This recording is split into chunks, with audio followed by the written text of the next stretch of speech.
Ladies and gentlemen, welcome to Raw Chaos coverage.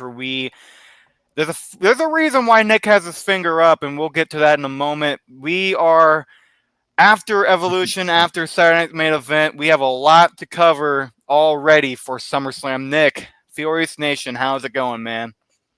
I got two words for you, Pyro. Acknowledge me. Yes.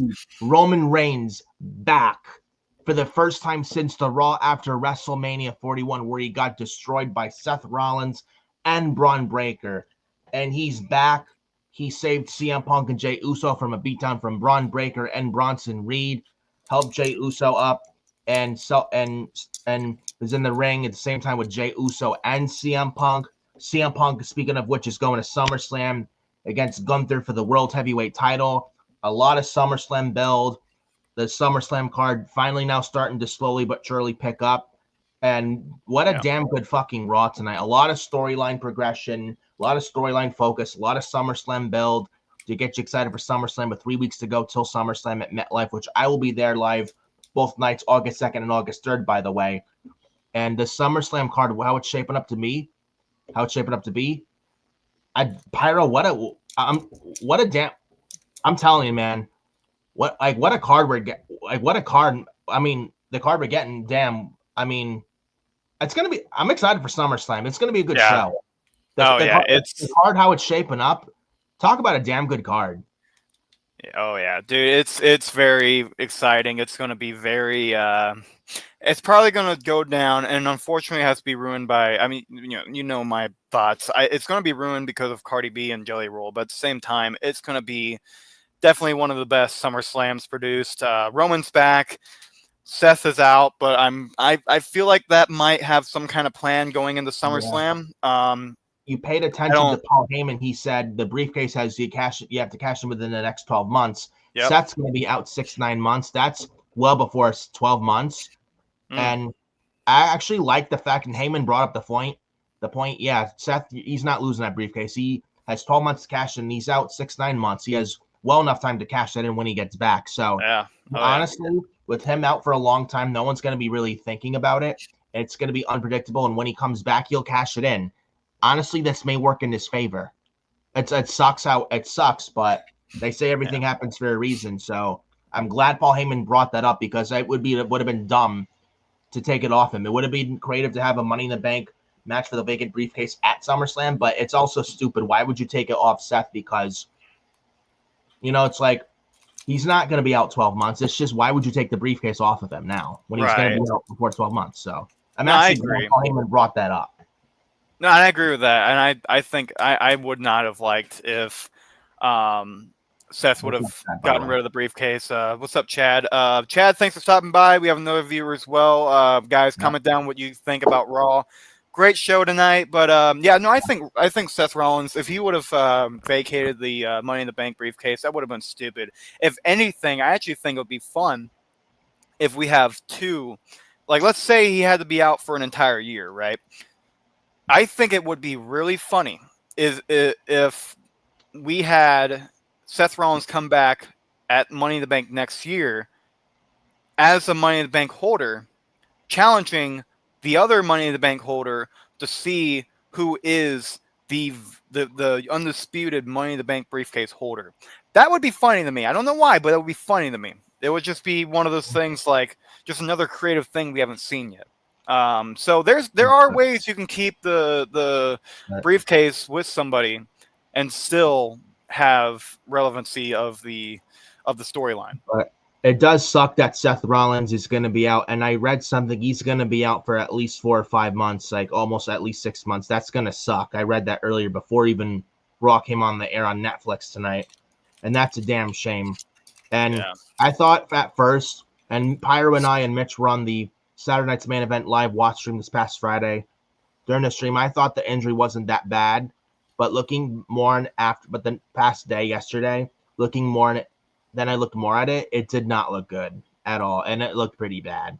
I didn't even think it was real. I felt for a story on the post show from Evolution last night. Said it doesn't look good, so wow, he's gonna be out for a while, and that's a damn shame. I just wish nothing. I wish nothing but the best for Seth Rollins and a healthy and speedy recovery is what I will say to Mr. Seth Rollins. It's a damn shame.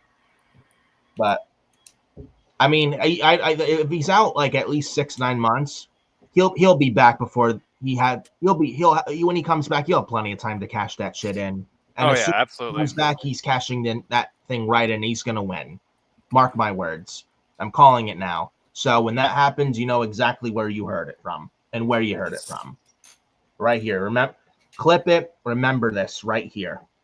As soon as Seth Rollins is healed up, he's cleared, good to go from his knee injury. The moment, the second he comes back, he's cashing that Money in the Bank briefcase right in, and he's going to do it successfully. And he's walking out the World Heavyweight Champion or WWE Champion within I think it's next year. We're in July, going to be out 6 months. He may be back either the end of this year, if not the end of the year, then I would say early next year. He may even go into WrestleMania next year as the champion. Who knows? But as soon as he comes back, he's cashing that briefcase right in. Mark my words. So when that happens, you know who you heard it from, where you heard it from. Remember this saying, clip it, and remember the date and all. You know where you heard it from. Seth Rollins will be the new world champion when he's back. Mm-hmm. And yeah, definitely wish a speedy recovery. But let's move on to there was a lot of women's matches on this one. Dude, we mentioned the first 75 minutes were like women's wrestling. Yeah, I'm not sure if you picked up on that. Yeah, I did. I mean, you even mentioned it too. Like, I'm not mad about it because I know that there's more story to be told for the women's division, and I love it. Absolutely. I love that they're still having the tag titles going. I like that the Kabuki Warriors are together. I love the story they're doing for the Judgment Day. I still think it's funny they're plugging the 2K25 monitor right at the right where they're doing their promos. It's funny to me. But yeah, the Judgment Day are still the women's tag team champions after Evolution and after tonight beating the Kabuki Warriors. That was a fun match. And that definitely good performance last night, especially them and Sol Ruka, man, from NXT. Yeah, I'm telling you, Sol Ruka's going to be a big fucking deal as soon as she gets the main roster. She's so fucking good, dude. Yeah, so athletic, very high on Sol Ruka. She's just great, and I would say within the next year or two, she'll be called up to the main roster, and she's going to do pretty damn well. I truly feel that way. That's how good she is, and she's going to be she's going to be a very nice player and good player when she hits Monday or Friday, whatever brand she's on. So I'm excited when Sol Ruka gets called up to the main roster. Absolutely, man. I'm excited for that too. And another thing I'm excited for though is WWE has the best women's division. I'm telling, it's not even a debate. I'm gonna even say this and call me nuts, and I don't care what anyone says. WWE's, and you can clip it. WWE's women's division is better than AEW's women's division. The way that's booked and the opportunity, the storytelling, especially. WWE's women's division is the best women's division in the world today, and it blows AEW's women's division out of the fucking water. It's not even close. Io Sky and Rhea Ripley even had a better match last night than Toni Storm and Mercedes Moné did all in Texas this past Saturday. Facts. Mm-hmm. Facts. I don't know how you feel in it, Pyro, but that is personally how I feel. And plus the Naomi cash-in last night at Evolution, which I did not even expect on the women's world title. And you know what? I'm not mad about it at all. And I'm very, very happy for Trinity. She's put in the fucking work. She's killing it as a heel. And now Monday Night Raw gets a very damn good heel now on their Raw women's division, which quite frankly, Raw's women's division has been lacking heels so much lately. Now you add Naomi, and I could not be more happier for Naomi. I got to add this one, Nick. I've got to add this for her as a celebration, man. Horns. Yeah. There you go. At Hollister, man. Congratulations. Yeah, absolutely, man. Absolutely. Congratulations to Naomi becoming the brand new women's world champion. Proceed with caution.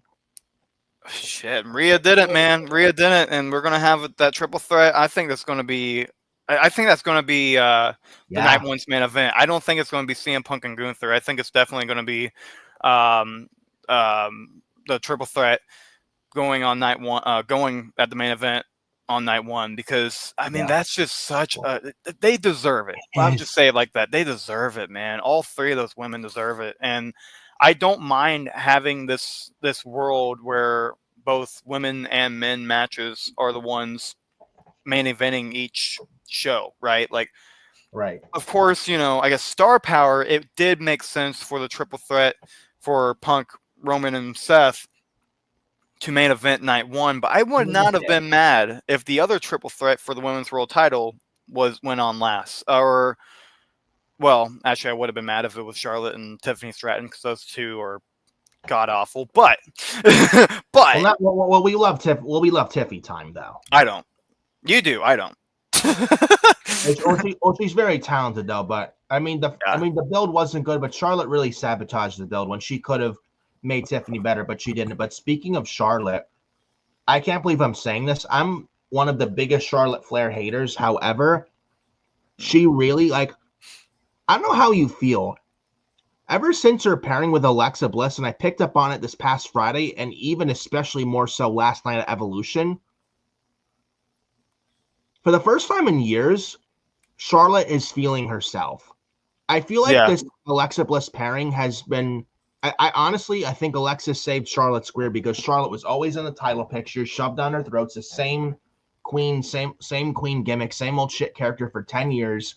And now this pairing with Alexa, it's something fresh and it's different. Mm-hmm. And you can tell Charlotte's having a good time out there with Alexa. I feel like the pairing with Alexa and Charlotte has honestly done wonders for Charlotte. Honestly. I don't know how you feel, but I picked up on that, especially from Evolution last night. And Charlotte acted so selfless. She even got cheered last night. I saw about that, dude. We want Charlotte. Like, I was shocked. She was so over last night. And again, I feel like this Alexa Bliss pairing has done more good than bad for Charlotte. Like, this is what happens when you have someone not in the title picture all the time and have them away from the title picture for a long time, and now you see Charlotte getting over to where she needs to be. Like, this is exactly where Charlotte needs to be. And I'm really liking this pairing with Alexa and Charlotte, man. They could very well even win the women's tag titles at SummerSlam, and I would not be mad at that whatsoever. And I think that's the direction they go with. Oh, yeah, for sure. And I mean, Charlotte, dude, like, I thought at first this was kind of a weird pairing for how they were doing the story, but it definitely looks like she is playing that face role. I don't mind. Yeah, I same as you, man. I don't mind it. I really don't. And it's about time Charlotte got something that isn't just, well, I'm a Flair, so that's why I'm going to win the title now. It's something different. It's something that I can see, you know, benefiting both the WWE and her. Yeah. She's not going into business for herself by doing this, and it's something for Alexa Bliss to stay on TV for. And it helps with the tag team division, too. And I'm hoping last night Charlotte's finally realized that she doesn't always need to be in the title picture to be the queen or the top female in the company. She knows she already is. She doesn't need to be in the title picture for the women's title or women's world title all the time to prove that and show that. You know, there's other women on the roster who are on the rise for that top contention. And Charlotte will always be that top female. She doesn't need to be all the time in the title picture. Like, seriously, like, she was always in the title picture and people got sick of her, and you can't blame people for that because she was so forced down their throats. Now that she's paired with Alexa Bliss, it's honestly made Charlotte like less unbearable as of late, and starting to a little bit warm up to Charlotte. And I can't believe I'm actually saying that because I have one of the biggest Charlotte Flair haters, but I feel like Alexa Bliss has honestly saved her career with this pairing. So you got to give props to Alexa too. So. Oh, absolutely. It's probably a lot of it, Alexa. It's one of them things like, all right, we have to get booked. How are we going to do it? And that's how they're doing it, is by not being selfish with the roster and really giving each other a moment together. And imagine if they win those titles off Raquel and Roxanne in New Jersey. I think it'd be a very good moment. Yeah. Really good feel-good moment for Charlotte and Alexa. So I'm hoping that's where they go, and it looks like they might go that direction. But we will see what Triple H has in store for the women's tag titles if they're going to be on one of the nights at SummerSlam. But we will see. Speaking of the women's tag titles, I think Raquel and Roxanne beat the Kabuki Warriors because of Dominic's help. He got on the apron twice, and Raquel and Roxanne cheated. The Kabuki Warriors lost. I don't know what they do with Asuka and Kairi here.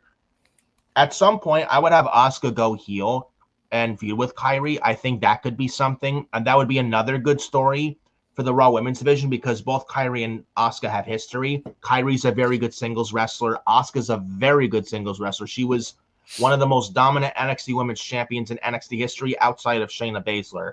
And she held that NXT Women's title for 500 days. She was incredible in the early days of Black and Gold NXT. And her as a heel, I think, would be awesome for the Raw Women's Division again. And again, lack of heels on the Raw Women's Division, they could use another good heel in that division on that show. And Asuka, I think, plays a very good heel. And Kairi Sane could be the sympathetic babyface wanting to get revenge. I think it would be really good storytelling if they play their cards right. Yeah. You know? For so sure, that's an idea out there. I don't know if they entertain it, but that's something I'd personally like to see when the time is right. Yeah, for sure, man. I mean, anything with this Triple H, with Triple H running the women's division, I feel really good about where things are heading. I think Triple H has really proved himself to know what the women's division needs and stick with it. Right. That's what I trust the system either way. But yeah, consistency. Oh yeah. And Vince McMahon just didn't care. He never gave opportunity. He'd give them 1 minute, 2 minute matches. He'd always use it as attraction for the men, and he didn't really care. He wouldn't let them wrestle. And I hate that I grew up learning that. Vince never gave a fuck about the women's division or women's evolution. He pushed them because he had to. He felt he had to. And he never cared about the women to begin with. Whereas Triple H has always cared about the women, and he gives them opportunity. If Triple H didn't care, he look at Stephanie Becker get an opportunity. Would you ever see Stephanie Becker get an opportunity under Vince McMahon? Absolutely fucking not. She'll probably get the Nikki Bella treatment, or maybe the AJ Lee treatment, Trish Stratus. But looking back in that history, that really wasn't that much. Let's be fair. Era in 05 was some of the worst, darkest times, dude. So fucking bad. Yeah. Candice Michelle, fucking Tori Wilson. Look at Michelle. Hall. It was so fucking bad. Look at Michelle McCool. I mean, she had to do a lot. Matches, 1 minute, 30-second matches. They were basically dubbed as the popcorn match when the ladies were never given the opportunity to go up there and wrestle and be themselves. Where under Triple H, it all started NXT Black and Gold, especially TakeOver Brooklyn 1 with Sasha Banks and Bayley for the NXT Women's title. That's what really put the women's revolution on the map, was that match at NXT TakeOver Brooklyn 1 in August of 2015. And it's actually almost 10 years next month, at that 10-year anniversary of that. Absolutely incredible stuff. I watched that match live on the WWE Network before it was on Peacock. Probably the match of the year of that year of 2015, and still one of the best matches of all time, still to this day, that match where Bayley won the NXT Women's title. Great stuff. Well, and here's the thing too. Look at who Triple H is married to.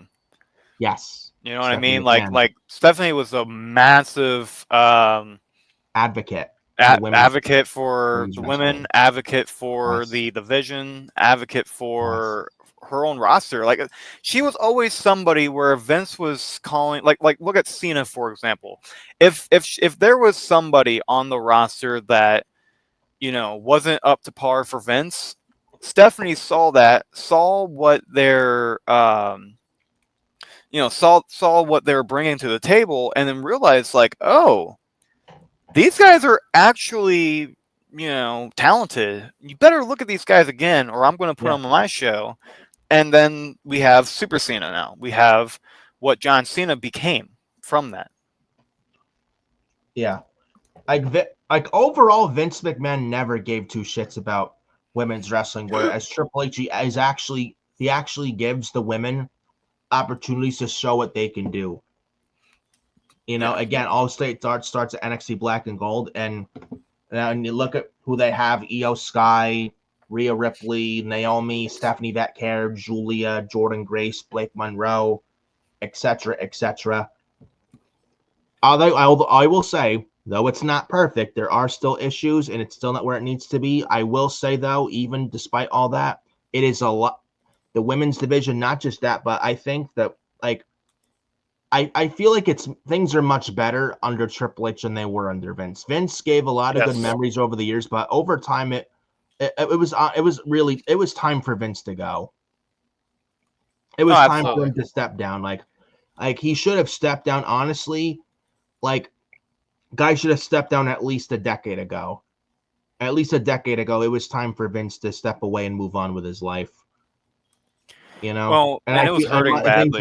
Things are much better operated smoothly under Triple H. No one's walking on eggshells. No one's stressed out coming to work there anymore, and things are just much better off there under Triple H than they were ever under Vince. You can go in the locker room and feel safe. That's the difference too. You don't have to worry about, well, who the hell is going to sock me now? Who the hell is going to ask me for this? Who's going to who the crowd's going to say whatever?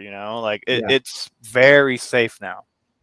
Yeah, and dude, I've seen people online, oh, Triple H sucks. He's a shitty booker. He should step away. And Vince was better. He's no better than Vince. Vince was better. We need Vince back. There are people online that want fucking Vince back.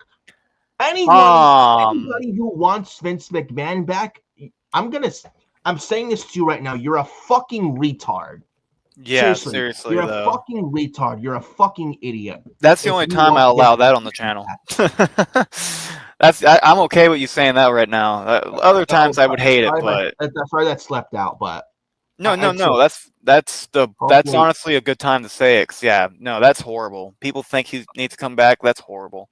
Like you really want Vince back? The women are getting opportunity now. Vince would have never gave any opportunity to the women you're seeing now getting TV time. And you want fucking Vince back? Not me, not this guy. Nobody wants him there. No, I don't want him back. He's never coming back. Even if he says he wants to buy back the company, it's never gonna happen. He ain't got enough damn money. Happen. So he might be a billionaire, but he don't have enough to do that. Anyone who wants Vince back is freaking brain dead. Triple H is not perfect, but he's much better than Vince. I mean, he has his flaws. Everyone has their flaws. Nobody's perfect, and that's okay. But to say he's worse than Vince is stupidity. He's much better than Vince, and it's much better off with him than it ever was under Vince McMahon. Yeah, I don't know what people are thinking in there. I would rather have Triple H because look at how he did with NXT. Look at how he did with when he stepped down as a full-time wrestler and really went in on all divisions, women and men's. Look at when we had Sasha and Bayley for the and the Iron Man match. Though it was risky to have, it was very much worth it because, well, let's see these people do it. Let's see these people actually get what they deserve. They need to be in the spotlight. I agreed with it. Yeah, that was a risky call because that was something no one ever saw before. But that was what we needed. Even dating back to NXT arrival with Paige and Emma. Yeah, when Paige was NXT Women's Champion, the first ever NXT Women's Champion. Even that as well before Sasha and Bayley. Then you had Becky Lynch. You had Charlotte Flair with the Horsewomen. Becky, Charlotte, Sasha, and Bayley. Then Asuka. You had Ember Moon. You had Kairi Sane, Io Sky when she was Io Shirai, Shayna Baszler, Rhea Ripley. The list goes on and on. Toni Storm. Before she was Timeless Toni Storm. This list goes on and on. Bianca Belair. Without Triple H and Stephanie laying the groundwork and putting women's wrestling on the map, you would not see where women's wrestling is today on the main roster. And those are facts. No, I'll agree with that for sure. It looked very indies when they started doing it because they realized, like, this is what people are into now. Women want these, these women want the opportunity. They deserve the opportunity. Give it to them. Give it to them. If you let them be themselves and give them the proper opportunity and you let them go up there and wrestle, not put the handcuffs on them and let them be loose, they'll get over. Look at the reactions we got for the women last night and even also tonight. like the pop Io Sky got when she came out, the pop for Rhea Ripley, Stephanie that care. Naomi, the same thing. This is what happens. Even Lyra Valkyria is now starting to get over and has been getting over for several weeks now. This is what happens when you give these women the proper opportunity they deserve, and they'll get over. Yeah. As long as you give them the proper opportunity, the women will get to where they need to be. So I will say that, again, it's much better under Triple H than it is under Vince. I mean, it's not perfect. It's still not where it needs to be, but the women's division and the WWE in general is just much better under Triple H than it was under Vince. Maybe it's not bad, but no excitement currently. There was excitement last night and tonight, and hoping that's a sign of things to come.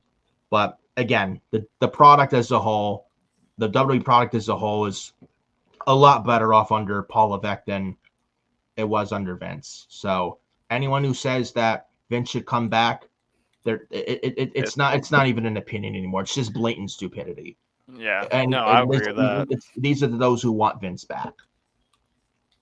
Yeah, no, for sure. I don't know what people are thinking, saying stuff like that. I've heard of that too, and I see it all the time on X. I just mute or block these people. It's not even an opinion. I mean, I understand people are entitled to their opinion, but it's not that's not an opinion. That is sheer stupidity. Mm-hmm.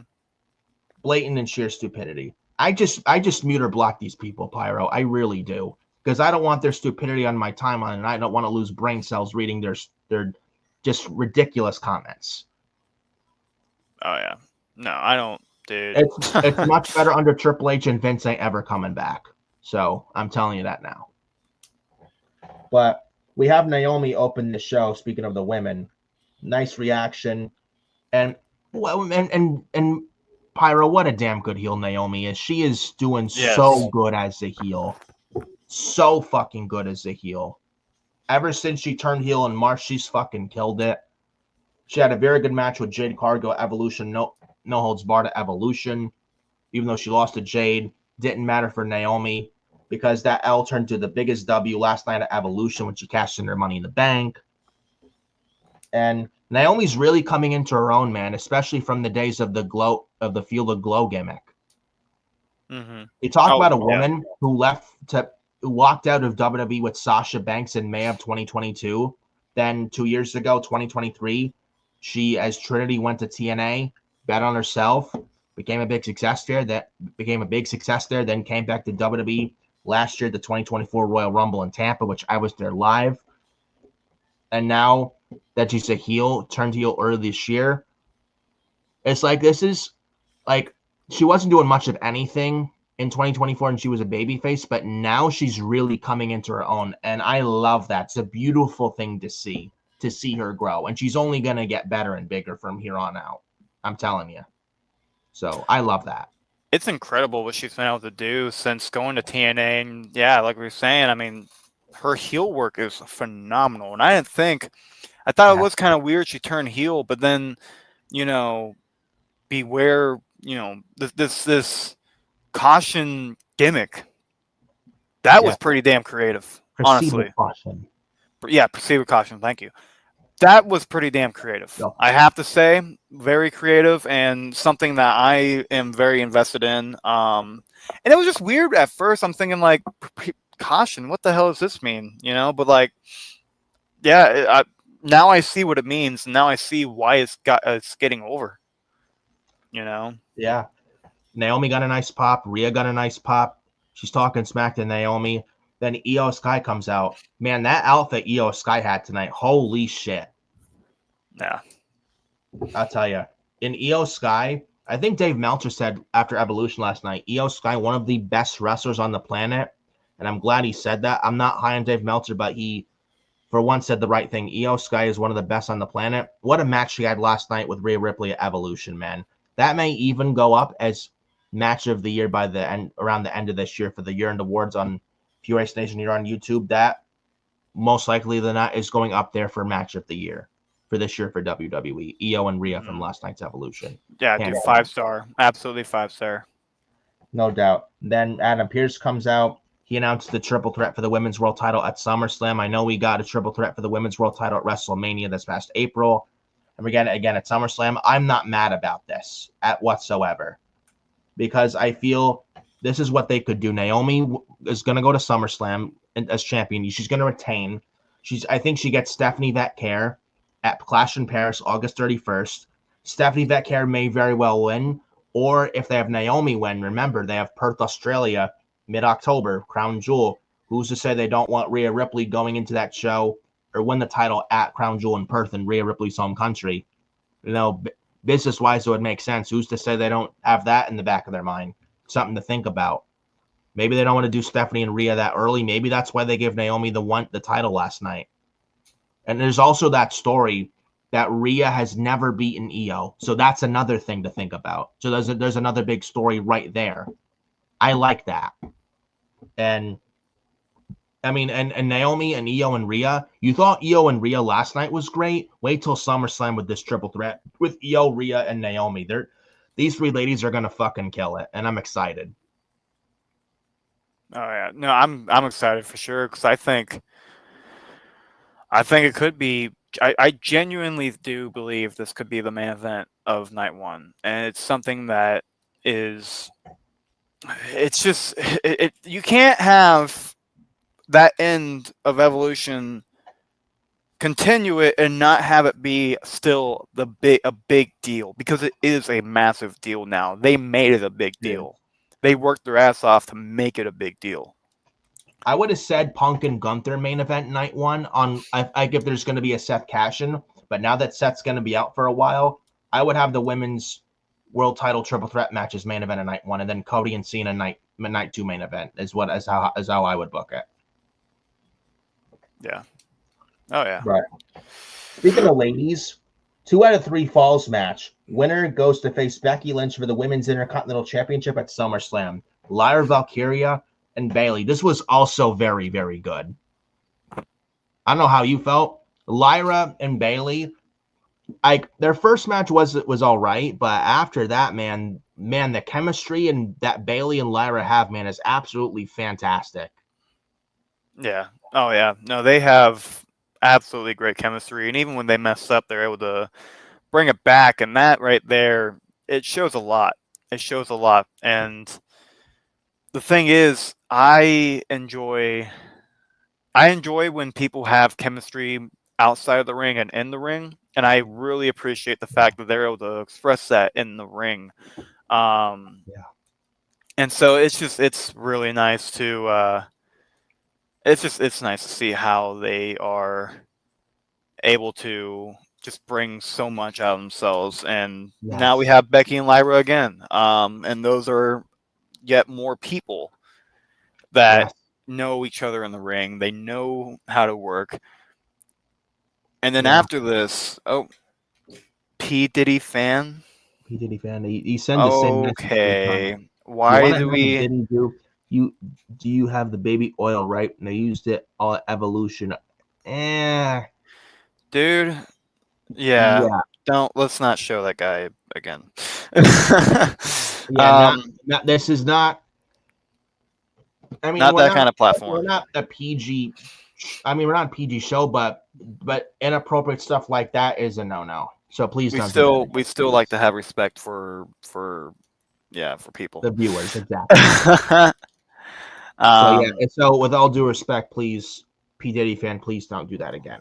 Yeah, seriously. I don't even say that with respect. I just like don't do that. Sorry. I don't even say that with respect. Me personally, I don't say that with respect. You're gonna do that trolling shit, you better get out of my channel because this ain't gonna work, bro.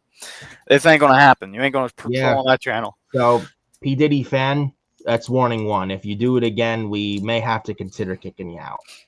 Yeah.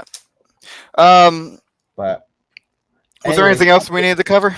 Back to Lyra and Bayley. They both. Oh, there you go. Lyra won 2-1.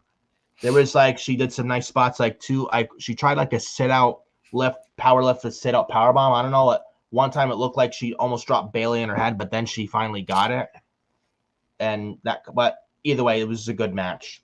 And then Becky comes out to confront Lyra. I think Lyra's winning back the championship from Becky at SummerSlam. I think that's the end goal. and then we get Lyra and Bayley for the title coming out of SummerSlam, going into Clash in Paris, and that's going to be even interesting there too. But that's my prediction on that. I don't know how you feel, but that's my prediction as far as the women's IC title is concerned, going into SummerSlam and coming out of SummerSlam. I think it will do good for Becky to keep the title, especially with somebody, if they don't give the title to if they don't give the women's title to Stephanie Vacquier, then I definitely can see where the next step is Becky versus Stephanie Vacquier, and that match is going to be great. I mean, that match right there would be great. I trust Stephanie Vacquier to hold a really well match with Becky, and obviously vice versa. Whether it's for the title or not, but I mean, either one, sign me up. But I mean, Becky and Lyra's part 3 at SummerSlam is going to be very good. I'm looking forward to it. The first 2 matches they had were fantastic. I expect no different here. I expect this to be very good, like the first 2 matches they had at Backlash and at Money in the Bank. So I'm looking forward to this at MetLife Stadium. This should be very good. This may even steal a show at SummerSlam, to be quite honest with you. Yeah, no, for sure. And I wouldn't doubt it if it was either first match or at least semi-main event for either day. Just because those two can definitely hold a standard for the show. Absolutely. I think they can definitely be standard holders, and Lyra Valkyria, the way she has really developed this year already, and then having someone like Becky Lynch, someone we know who can already help develop a division as she has. Yes. You have a perfect deal right there. It's exactly. Perfect. Look at how Becky has elevated Lyra, man, ever since Becky's come back. Like, Lyra has really gotten better and better ever since this feud with Becky Lynch. You see the personality coming out, and she's just really starting to grow and grow. And Becky is getting her to where she needs to be. I mean, Becky Lynch is selfish to an extent, but you can tell Becky Lynch for the most part does actually give a shit about the women's division in the future of it, because she knows she's not going to be around forever, and she cares about the future of it and wants to help others get to where they need to be at the top spot when Becky Lynch can't do this physically anymore. Right. And she cares about the future of that division and wants to see others succeed. So yeah. That's something to point out right there. Becky Lynch is selfish to an extent, but not like Mercedes Moné in AEW, where she's elevated no one there. Becky here has elevated Lyra Valkyria. Yes, I agree with that completely. Yeah, that's the thing with the thing is with Moné is I understand what they're trying to do with her. They're trying to make her unstoppable, but at the same time, you don't need every single title. You don't. Dude, she's holding like half a dozen titles that don't mean jack shit. Mm-hmm. That's the problem. I know. Actually, you don't need to hold 6-7 different fucking titles to prove you're the best. And it's just like it's forced. It's forced down her throats. And and Mercedes in AEW almost feels like the selfish Charlotte Flair of AEW.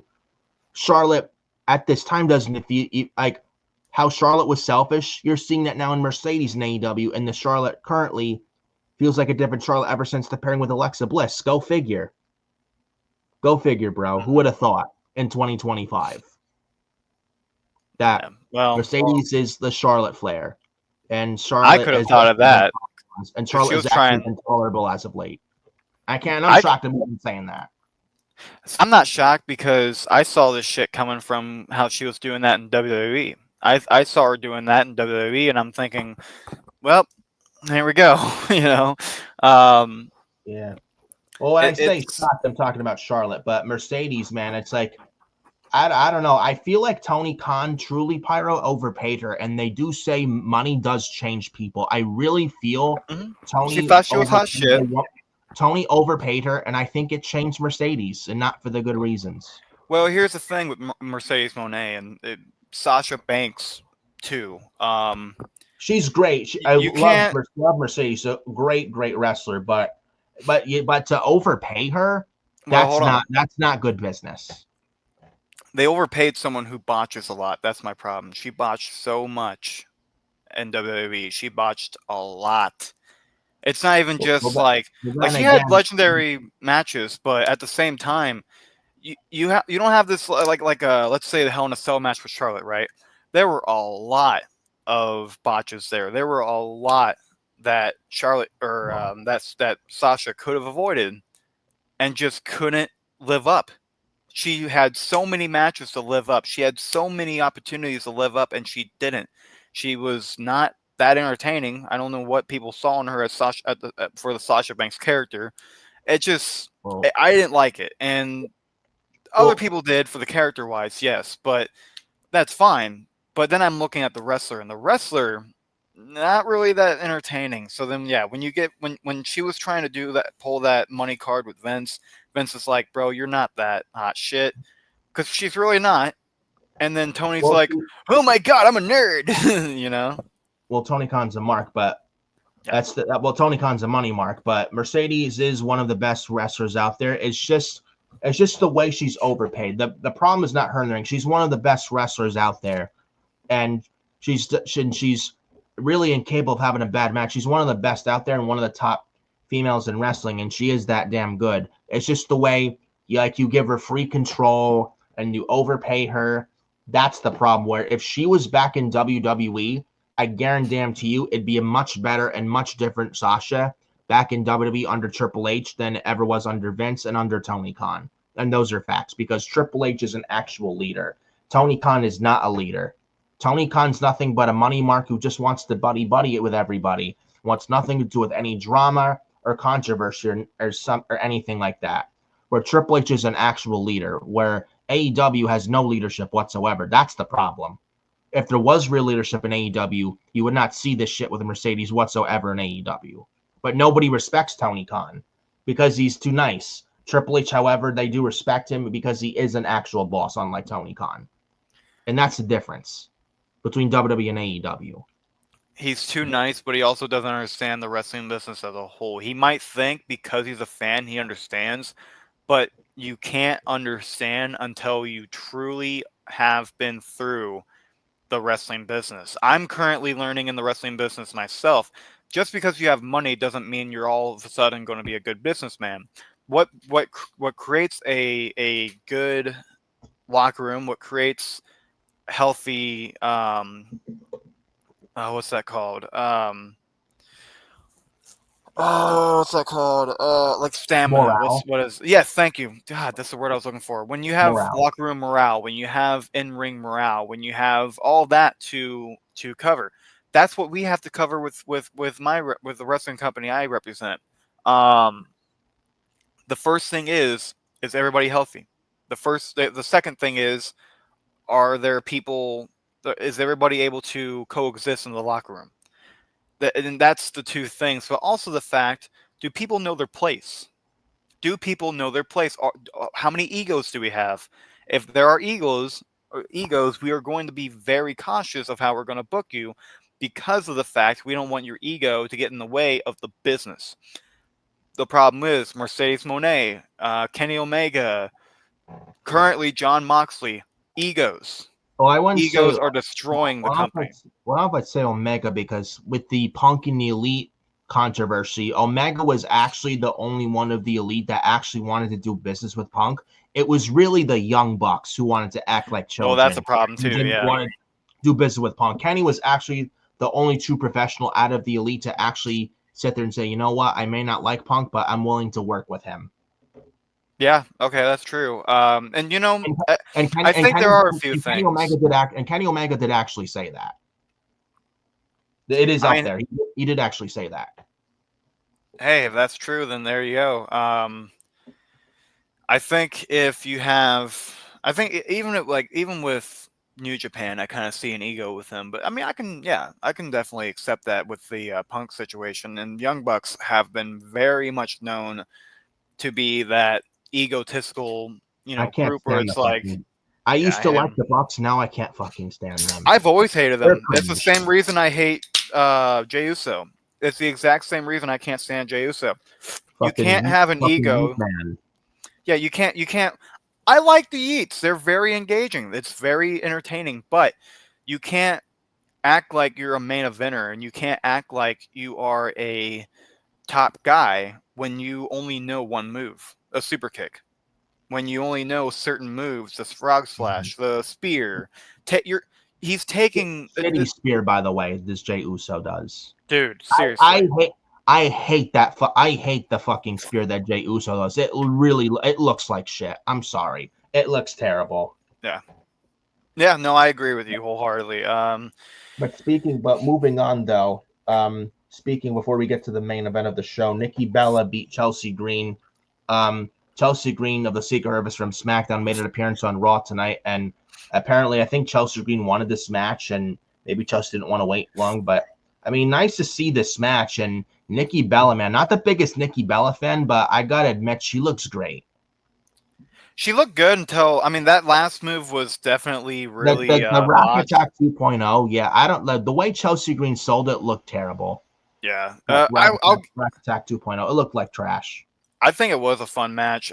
Chelsea Green, obviously, funny as hell with her character. She's always been a great, seller. She's always been a great, character mover. Great heel for sure. I think it's funny. She's got the Secret Service, or what did she call it? A Secret Hervis. The Hervis. There you go. I don't know what the hell that means, but yeah, that's funny though. But Stephanie Vecchia La Primera did come out and make the save for Nikki Bella post-match. Yeah. I wonder if this is for the meantime until the build to Clash in Paris. We get Stephanie for a little bit team with Nikki Bella. Maybe it's Nikki and Stephanie versus the Secret Hervis at SummerSlam. Who knows? And it gives Stephanie something to do for a few weeks until we get out of SummerSlam and the build to Clash in Paris, because Stephanie Vecchia will be challenging for the Women's World title on August 31st in Paris, France at Clash in Paris. So at least this gives Vecchia something to do for a little bit, for a few weeks or a while in the meantime. And you build her up a little bit. For sure. We may get even next week Chelsea versus Stephanie next week on Raw, or maybe this Friday on SmackDown. Who the hell knows? But it gives Stephanie some momentum going into Clash in Paris. I like it. Yeah, I do too. And talk about someone who's this red hot. They may even crown her the Women's World Champ at Clash in Paris. There's a saying, Pyro, strike while the iron is hot. Even if Naomi is a transitional champion, holds it from last night's Evolution to August 31st. I mean, Naomi and Stephanie Vecchia, it's honestly, you could have Naomi win and then she drops it to Rhea and Perth. But at the same time, Stephanie Vecchia is this red hot. And it's like, you really, I mean, there's a saying, you have to strike while the iron is hot. And I thought she was going for Tiffany. Isn't she going for Tiffany? Who? Stephanie.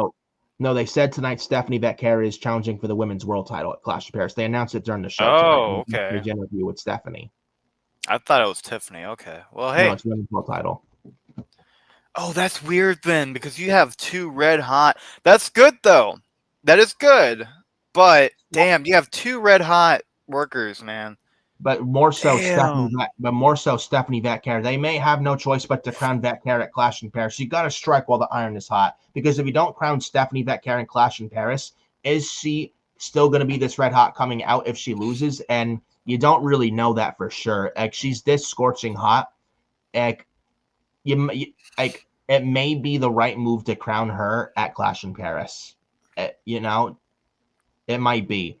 And if she is crowned at Clash in Paris, hey, I'm not mad at that whatsoever. Stephanie could maybe wins at Clash at Paris, hold it to WrestleMania. We got Stephanie and Rhea Ripley next year at WrestleMania 42 for the Women's World title in Las Vegas. That's a big WrestleMania match right there.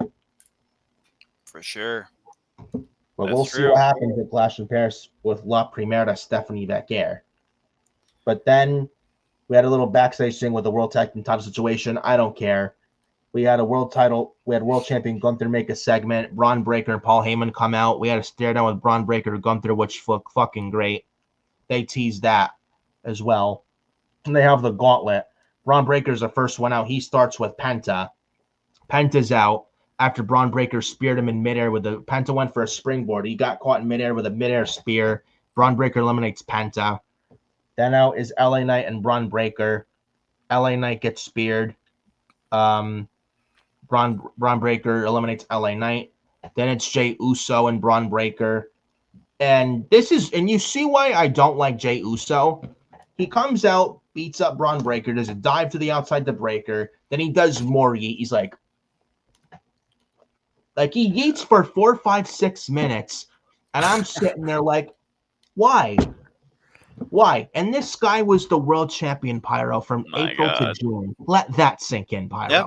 Oh, I know. Let that sink in.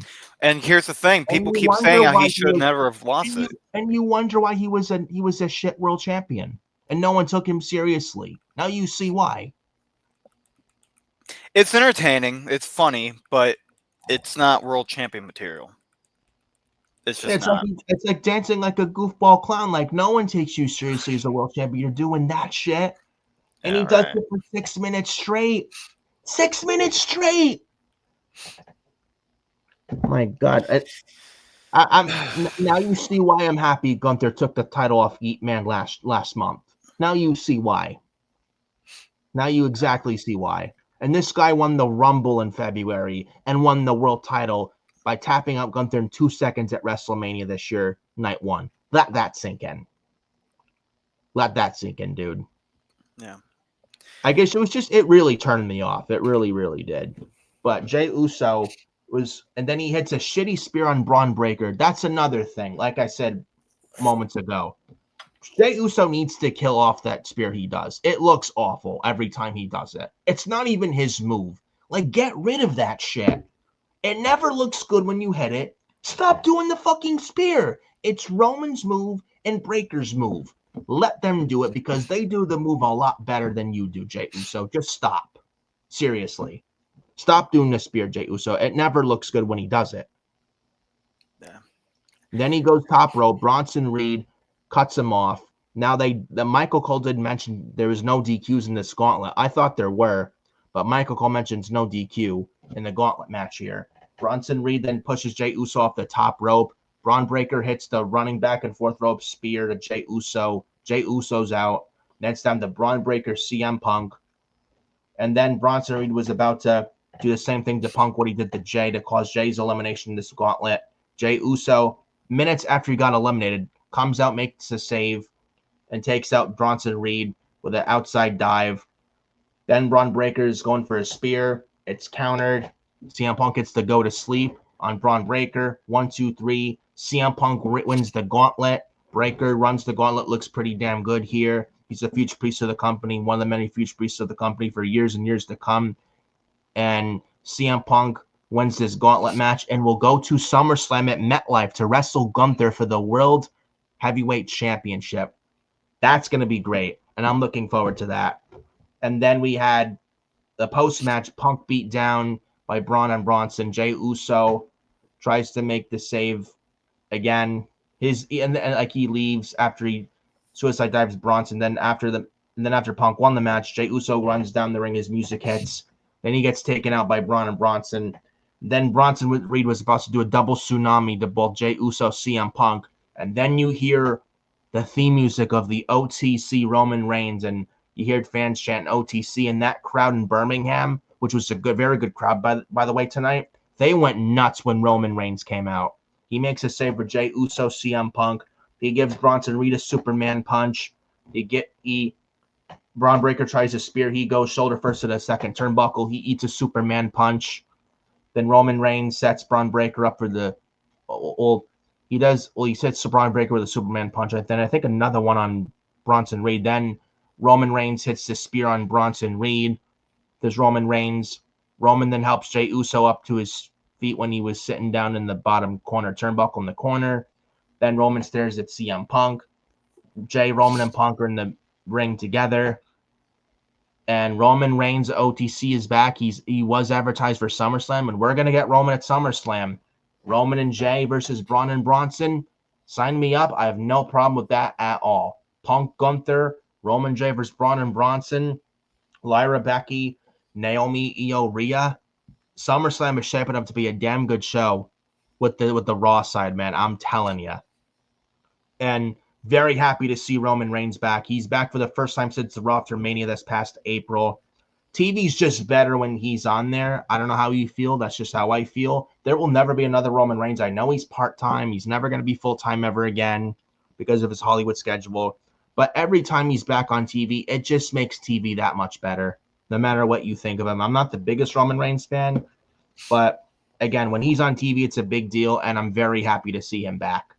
And he will be on SummerSlam, and it looks like he will be teaming with Jey Uso against Braun and Bronson. I don't hate it, and it makes sense because Braun Breaker took out Roman Reigns of Raw after Mania.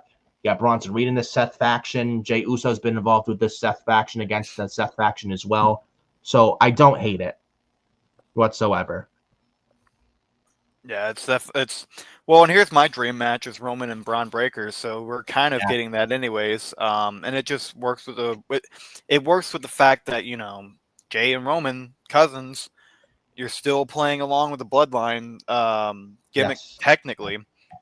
Yeah. Plus the fact these are two disciples of Seth Rollins, two guys who have you can even have CM Punk at some point have CM Punk, Jay, and Roman versus Gunther, Bronson, and Braun Breaker. That would be a good 6-man tag. But yeah, if there's a draft this fall, you get Jimmy Uso off SmackDown, move to Raw, get the Usos back together on Raw. On a Raw program, the Usos and Roman against Braun Breaker, Bronson Reed. Seth's going to be out for a while. There's rumors of adding a fourth man, maybe Ethan Page or Ricky Saints. To even that would be something. Ethan Page would be awesome. He would fit like a glove in the Seth. Yes. The Empire. I'm calling it the Empire. So Ethan Page, all ego Ethan Page, Pyro. I'm telling you now, he would fit like a glove in that Paul Heyman faction. And he's I mean, not the best wrestler, but man, is he a very, very good heel. Yeah. Dude, that Ethan Page, man. Wow. That's a name. There's rumors either cool. Ethan Page or Ricky Saints. Ricky Saints wouldn't be bad, but I like Ethan Page better in the group. So that's a possibility, but again, I'm very happy to see Roman back. SummerSlam shaping up with 3 weeks left to go, and it's looking like a pretty damn good card on paper, and it's looking like to be a good show with the first ever 2-night SummerSlam. I'm going to be there live, and I'm looking forward to it for both nights, and I'm excited, especially how Raw tonight started to add some matches from their side for SummerSlam in 3 weeks. So I'm excited with the show we got tonight. Happy with the show we got tonight, and honestly, I'm looking forward to SummerSlam, and I'll be there both nights, August 2nd, August 3rd. So for the SummerSlam watch party, I will not be on there because I will be there live in New Jersey MetLife. For SummerSlam post show, night 1 and night 2 will look very most likely on the day after night 1, before night 2, and then during the day, the day after night 2, during the day Monday before Raw. Most likely those videos, so look out for those. But very good Raw tonight. Sported a lot of stories, and it did its job. And I feel like this was, even last week's Raw, the best Raws for the first time since like March.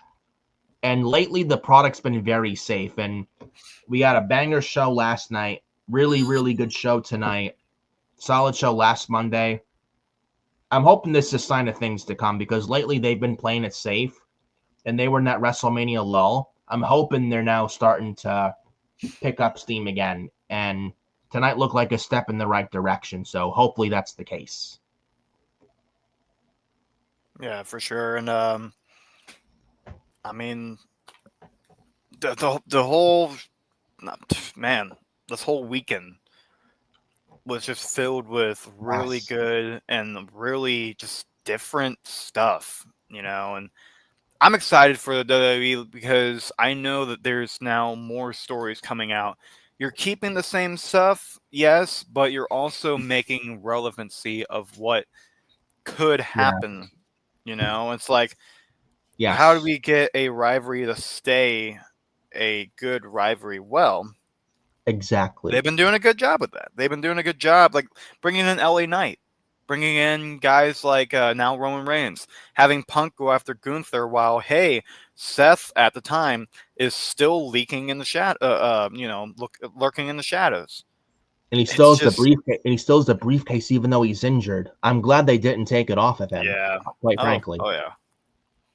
Yeah, so I think that was the right call.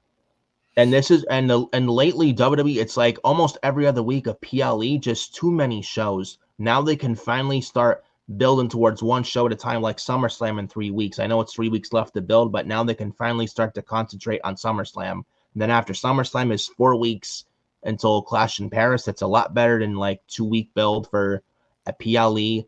I said it before, I'll say it again. Once we get closer to SummerSlam, and also especially coming out of SummerSlam, I feel like WWE can really start to breathe again and start to kind of bounce back and get on a vertical base again and start picking up steam again. Because lately, too many shows, everything feels rushed, just placed together, and it feels lazy. Everything is like rush, and they can't do what they need to do, and because of all these PLEs almost every week getting in the damn way, and they can't do their long-term booking, what they're known for, what Triple H is known for. They can't do that with all these shows in the damn way. Now with Saturday night's main event, Great American Bash, Evolution out of the way, now they can finally start focusing on one show at a time, like SummerSlam in 3 weeks. Again, I know it's in 3 weeks, but now they can finally concentrate with SummerSlam, and then coming out of SummerSlam, they can concentrate on Clash in Paris. So the less shows, the better. Yeah, no, it's been way too many shows. It just feels so burnt out, man, with all these shows almost every week. I love wrestling. Don't get me wrong. I love wrestling. Big wrestling fan. Adore wrestling. But even like almost a PLE almost every week, it's too much. It's way too much, bro. It's overkill. Yeah. Oh yeah. Well, and here's the deal too. I work in the wrestling business too. Like, how much can I take? Because working in this, I literally, wrestling is not just something I watch. It's something I am involved with every week. So when you have that, I mean, literally, like, here it is, folks. Like, wrestling is my life. I work for this company, and I'm getting the shirts for them and everything. Like, I'm committed, but at the same time, now it's hard to watch WWE. Now it's really hard to watch NXT. It's really hard to watch TNA, and I enjoyed being able to keep track of those shows. But now all it is just WWE, Raw, and SmackDown forced down our throats, and it's like, breathe a minute. PLEs every week. They can't concentrate one thing at a time. It's like, it's too much. Mm-hmm. It's like the less PLEs, the better. Now they can start to hopefully now breathe again and start focusing on one thing at a time to make Raw and to make the Raw shows and the SmackDown shows better, to focus on one PLE at a time so they can do what they need to do. Well, Nick, I'm sure you've heard the phrase, less is more. And that's what the WWE needs to focus on, is less quality over quantity. Hey, that's a good one too, bro. Nice. That's a good one too. Absolutely. Yep. 2 very good sayings right there. So hopefully tonight is a step in the right direction and sign of things to come. So we will see. Yeah. So you will see. But definitely hit the like on the video. Be greatly appreciated. And definitely subscribe to Fiore Station as well as Hardcore Sports and Pyro's channel as well. Hit the bell for all notifications. Had like over 90 views last night with my channel for Evolution Watch Party last night. I just want to say thank you to all you guys. It is greatly appreciated. You guys showed up last night, and I could not be more thankful. So really appreciative of all of you guys. So I just want to say thank you to all you guys for that. Absolutely, man. And I want to thank you folks too, for you guys that watch the recent short. Well, I've made a few since, but thanks to a lot of viewers in the YouTube community, I actually was able to surpass the longest, the most views on a short that I've had, I broke 25,000 views on my Braun Breaker short. So yeah, thank you for those who watched that. And it was fun making it. It was just like literally just like it's the easiest thing I've ever made in my life, and ended up being the funniest and the most engaging thing on my channel, other than in my videos. You know, I do have the most popular being 31,000 views, but that almost surpassed it. So appreciate you guys who ended up watching that, and more to come. Definitely more to come. So absolutely. Yeah. Got the SmackDown watch party. Adam, Carl, and I this Friday at SmackDown, July 18th. Additional live Friday at SmackDown 2 hours this Friday. So look out for that. That should be a fun stream. And we got Queens of the Ring tomorrow. Episode 5 of the Forbidden Podcast. Adam, Carl, and I. Saturday, 1 p.m., July 26th. That's gonna be another fun show and stuff like that. And a possible mock draft on one Saturday in the future if there's a draft this fall. So look out for that. It'll be Mitch and I when a date will be announced. Won't be this weekend, but when that comes, we'll let you know. And we appreciate you joining us here for the live watch, for the live Raw review post-show chaos coverage here on YouTube. It is greatly appreciated as always. So yes, for sure. So we are going to get on out of here, guys. Definitely check out Furious Nation. Check out more shows. We also have a morning show now. If you haven't heard of that yet, every single, let me see if I can. There we go. It's called the Morning Blitz. It's actually by another guy named, it's a guy named Adam. He's going to do the show for us in the morning. That's going to be 8 o'clock, 9 o'clock time. What is it for you, Nick? What's your Eastern, right? Yes, I'm Eastern time. So 8 o'clock Eastern time, 9 o'clock Central. That is actually my time frame. So I'm sure you're tired, Nick. So we're gonna go ahead and get on out of here. We're gonna have more Queens of the Ring coming up. Oh, sorry, Nick. There we go.